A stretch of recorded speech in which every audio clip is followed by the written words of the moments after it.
So hey guys, how you all are? I hope you all are doing well. I am doing super duper not well.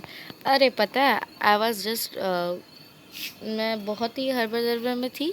I have to go somewhere that's mean I have to go for my tuition and I was in very much hurry. मैंने देखा नहीं, मैंने ऐसा चला, मुझे पैर पे ऐसा लगा, मुझे बहुत डीप लगा.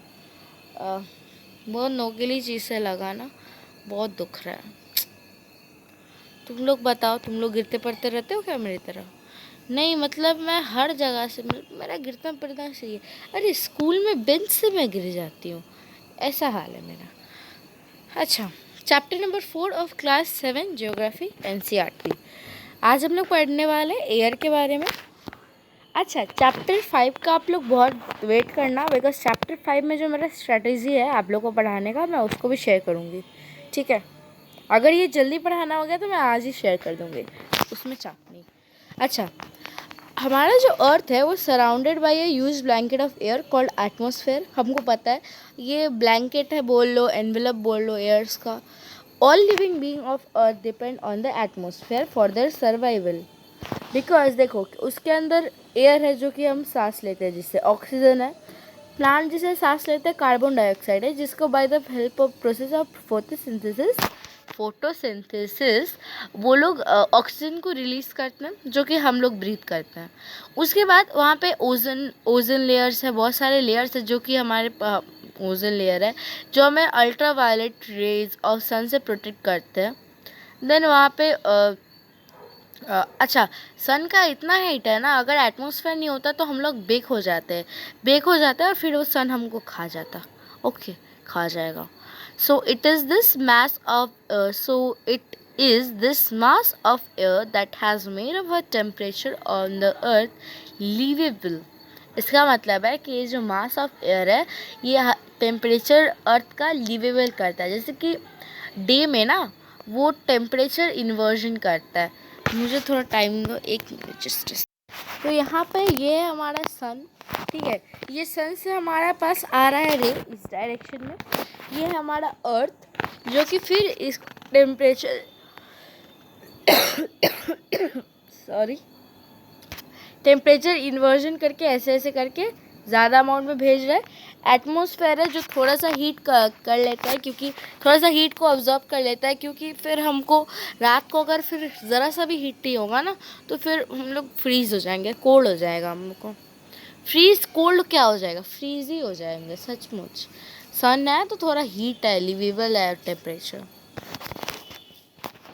Composition of atmosphere: carbon dioxide, helium, ozone, argon, hydrogen, nitrogen, oxygen है. यहाँ पे ये देखो, ये चार्ट बहुत इंपॉर्टेंट है, इसे पढ़ लेना अच्छे से, एकदम पढ़ लेना.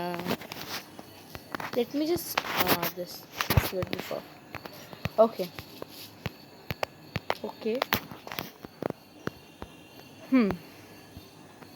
अब समझते हैं किसका क्या यूज़ है. सबसे पहले नाइट्रोजन. नाइट्रोजन क्या होता है ना, नाइट्रोजन हम लोग बेसिकली जो प्लांट होता है ना वो नाइट्रोजन को कंपाउंड जो कि रिजोबियम एक बैक्टीरिया है, वो उसको रिजोबियम क्या करता है, उसे नाइट्रोजन को नाइट्रोजन कंपाउंड पे कर देता है.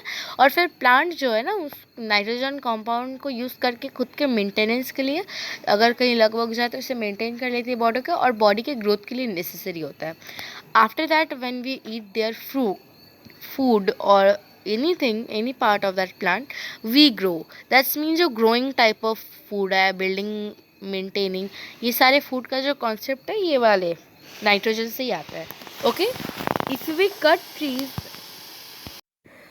I was there. If we cut trees, then this balance get disturbed. ये कौन सा बैलेंस कहा जा रहा है? बिकॉज देखो नाइट्रोजन एक्सेसिव अमाउंट में है, ऑक्सीजन एक अमाउंट में है. ये एक बैलेंस किया है. क्यों? क्योंकि ऑक्सीजन हमको ब्रीथ करने में काम आएगा. नाइट्रोजन ज़्यादा है क्योंकि ऑक्सीजन अगर ज़्यादा हो गया तो मे बी कार्बन डाइऑक्साइड कम हो जाएगा, जिससे हम लोग का फिर प्लांट मर जाएंगे. प्लांट से फूड नहीं, सॉइल को नहीं रह पाएंगे, बहुत सारा फैक्ट्री इवॉल्व होगा. मतलब सब एक प्लानिंग है. ट्री को कट कर रहे हैं हम लोग, जिससे वो प्लानिंग जो है डिस्टर्ब हो रहा है, and nothing else. Carbon dioxide एक इम्पॉर्टेंट है कि ग्रीन हाउस क्या बोलते हैं, ये ग्रीन हाउस गैस भी है. ग्रीन हाउस गैस का कॉन्सेप्ट ये है कि ये जो टेम्परेचर इन्वर्जन होता है ना, मैं क्या बोली, एटमॉस्फेयर में ऑब्जॉर्व हो जाते हैं। कौन ऑब्जॉर्व करता है? ग्रीन हाउस गैसेज जो होते हैं। अब अगर कार्बन डाइऑक्साइड एक्सेसिव अमाउंट में होता है, तुम बोलो ठीक है कार्बन डाइऑक्साइड को इनहेल कर लेंगे, ठीक है, तो वो फिर जो अर्थ होता है ना, वो बहुत जल्दी हीटेड हो जाता और बहुत ज़्यादा हीटेड हो जाता।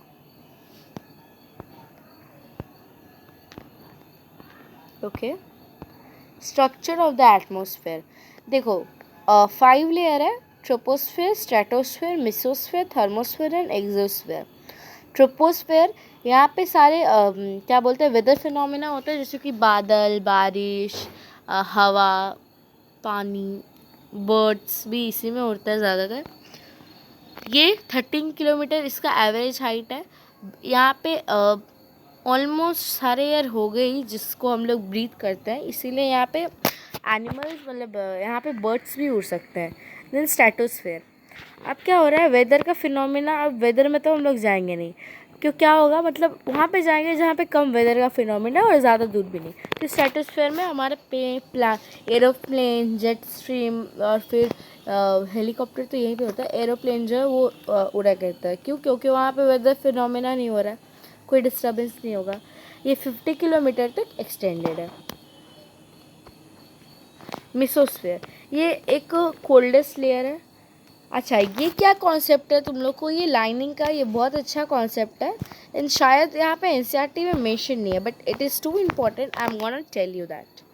ओके, थर्मोस्फेयर में क्या है, अच्छा पहले मेसोस्फेयर कर रहे थे ना। हाइट इसका 18 किलोमीटर है और यहाँ पे मेटेरॉइड आके बर्न हो जाता है। तो जो टूटता तारा होता है ना, वो मेटेरॉइड होता है, और वो टूटता तारा कब से कहलाएंगे, जब वो मेसोस्फेयर में एंटर करेंगे और फिर जब कूल डाउन हो जाएंगे तो इसका लॉन्ग टेल हो जाएगा टूटता तारा। ओके, थर्मोस्फेयर, थर्मोस्फेयर में क्या होता है, temperature rises very rapidly with increasing height.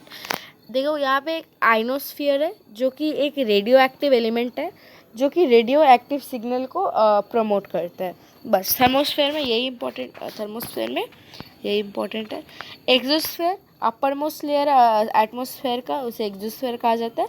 Helium and hydrogen float करते हैं, मतलब समझ लो कितने अमाउंट में होंगे। ओके, वेदर एंड क्लाइमेट, अच्छा कौन, वेट फॉर अ वाइल, अच्छा, there are lot of concept, so let me just tell you this concept at first. मैं माउंट एवरेस्ट से जा रही हूँ। मैंने क्या सोचा है, जितना भी जाओगे आप ऊपर उतना टेम्परेचर क्या होगा, कम होगा, मतलब टेम्परेचर बढ़ेगा या बढ़ेगा, सॉरी, मतलब -2 है तो वो 2 होगा, +2 होगा। तो यहाँ पे ट्रोपोस्फेयर में बढ़ा। स्ट्रेटोस्फेयर में क्या हो गया, क्यों बढ़ गया स्ट्रेटोस्फेयर में, स्ट्रेटोस्फेयर में फिर से पीछे की ओर चला गया, क्यों, क्योंकि यहाँ पे, अच्छा इन दिस पॉइंट, देखो एक minute, just a second, wait, here, okay, here there is, बोलो क्या है यहाँ पे, एकदम यहाँ पे इस पोर्शन में, यहाँ पे हमारा ओजोन लेयर है, जो क्या करता है, हीट को थोड़ा ऑब्जर्व कर लेगा, मतलब वो फिर से मतलब थोड़ा सा पीछे चला गया, ठीक है, इतना हम लोग हैंडल कर लिए, ठीक है, ओके। उसके बाद मेसोस्फेयर में कोल्ड है, आगे आ गया। थर्मोस्फेयर में फिर बोलोगे कि मैम पीछे क्यों आ रहा है, फिर से पीछे इसीलिए आ रहा है बिकॉज यहाँ पे पढ़ा ना हमने रेडियो एक्टिव एलिमेंट से, फिर से और आगे आ गया, फिर एक्सोस्फेयर में तो बाहर ही पहुँच जा रहा है। इसे याद रखना है, इस कॉन्सेप्ट को, ये कॉन्सेप्ट बहुत इंपॉर्टेंट है। वेदर एंड क्लाइमेट में क्या डिफरेंस है, weather can change dramatically from day to day, however the average weather condition of a place for a longer period of time represent climate of a place. Climate weather मुझे लगता नहीं है कुछ तुम लोग को क्या बोलते हैं एक्सप्लेन करने का ज़रूरत है। वेदर क्लाइमेट मतलब ना जाने कितने साल से हम लोग वेदर एंड क्लाइमेट पढ़ रहे हैं, अच्छा just a second, okay, so here weather climate का कॉन्सेप्ट समझ लिया। Temperature, the degree of hotness और coldness of air is known as temperature. Temperature मतलब क्या है, टेम्परेचर ये देखो, जो भी टेम्परेचर है, जैसे ये कोई भी डिग्री या तो हॉटनेस का होगा या तो कोल्ड होगा, तो जो भी डिग्री है हॉटनेस और कोल्ड का उसे टेम्परेचर कहा जाता है। अब ये देख लो temperature, thermometer use to measure the temperature, barometer जो है एटमॉस्फेरिक प्रेशर को मेज़र करने के लिए, wind vane direction of the wind के लिए, rain gauge measure of the amount of rainfall. Okay, अब आइसोलेशन का क्या कॉन्सेप्ट है, ये बस जस्ट सिंपल कॉन्सेप्ट। ये वाला आइसोलेशन लोगों को बहुत हार्ड लगता है, but it's too easy, it's comparatively too easy. देखो यहाँ पे हमारा सन है, मान लो जहाँ पे मैंने टैप किया, अच्छा मैं टैप नहीं शो रहा ना, वेट फॉर एन वाइल। ये हमारा है सन। ओके, यहाँ से जो हमारा हीट आ रहा है ना, ये जो एरोज है, ये सारे को ही बोलते हैं isolation. Okay, just wait for air pressure is defined as the pressure exerted by a weight of air on the earth's surface. As we go up the layer of atmosphere, the pressure fall rapidly. The air pressure is highest at sea level and decreases with height. Horizontal, the distribution of air pressure is influenced by the temperature of an area at a given place. Okay, in areas जैसा कि यहाँ पे एक high temperature का area है, तो air heat ज़्यादा जल्दी हो जाएगा और राइज ज़्यादा जल्दी हो जाएगा, तो यहाँ पे लो प्रेशर एरिया होगा। और यहाँ पे जहाँ पे कोल्ड टेम्परेचर है, वहाँ पे राइज होने में टाइम लगेगा, वहाँ पे हाई प्रेशर है। तो हमेशा याद रखना, जो विंड है ना, वो हाई प्रेशर से लो प्रेशर जाती है। हमारा नेक्स्ट ये देखो, हाई विंड आएगा, the movement of air from high pressure and area to low pressure area is called wind. Okay, you can see wind at work as it blow dry leaf down the pavement of a uproot trees during a storm. देखो 3 type of wind होती है, permanent, seasonal, local. Permanent जैसे कि westerlies and easterlies है, ये सारी permanent है। ये सारी परमानेंट मतलब through out the year particular direction में चलती जाएंगी। क्यों? अब लोग बोलोगे कि ये तो चेंज होता रहता है मैम, कोल्ड है हाई है तो टेम्परेचर पे डिपेंड कर रहा है। नहीं, यहाँ पे ना एक परमानेंट क्या बोलते हैं, प्रेशर बेल्ट है।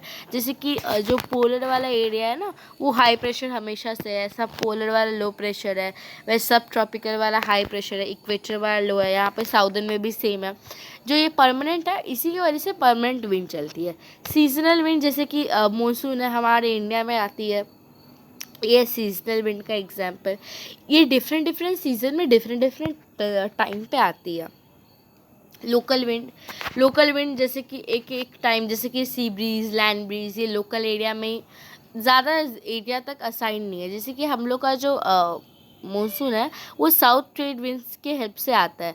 वैसे यहाँ पे जो लोकल विंड है वो जस्ट नॉर्मल स्मॉल एरिया से एसोसिएटेड होता है। ओके, यहाँ पे आता है moisture. When water evaporate from land and different water bodies it became water vapour. Moisture in the air at any time is known as humidity. Moisture क्या है? मॉइस्चर एक वाटर ड्रॉपलेट, एंड वही जब वाटर ड्रॉपलेट एयर में आ चल जाता है उसे ह्यूमिडिटी कहा जाता है। Okay, jet planes flying in sky leave a white trail behind them. The moisture from their engine condenses. We see trails of these condensed moisture for some time when there is no air movement to disturb it. ये concept समझ आया कि plane जब जाते हैं तो ऐसा क्यों धुआं होता? ओके, प्रेसिपिटेशन कुछ भी नहीं है, जो रेन है ना, रेनी सीजन, रेन। पता है, रेन मुझे एकदम भी पसंद नहीं। पता नहीं, मानसून एग्रीकल्चर में बहुत हेल्प करता है, बहुत सारी चीज़ों के लिए सही है, but I personally don't like it, I don't know why. अच्छा, तो most of the ground water come from rain water. Okay, और वो ग्राउंड वाटर को हम लोग फर्दर भी यूज़ भी करता है as a help of irrigation technique use करके, फिर बैरोवेल्स बना के। यहाँ पे होता है हमारा चैप्टर कंप्लीटेड। आज थोड़ा बहुत ज़्यादा एक्सटेंड हो गया ये चैप्टर, इसीलिए sorry I can't tell you the strategy, but I will try to tell you the strategy to teach you in the next chapter number 5, which is water. Till then, wait for the date. Okay.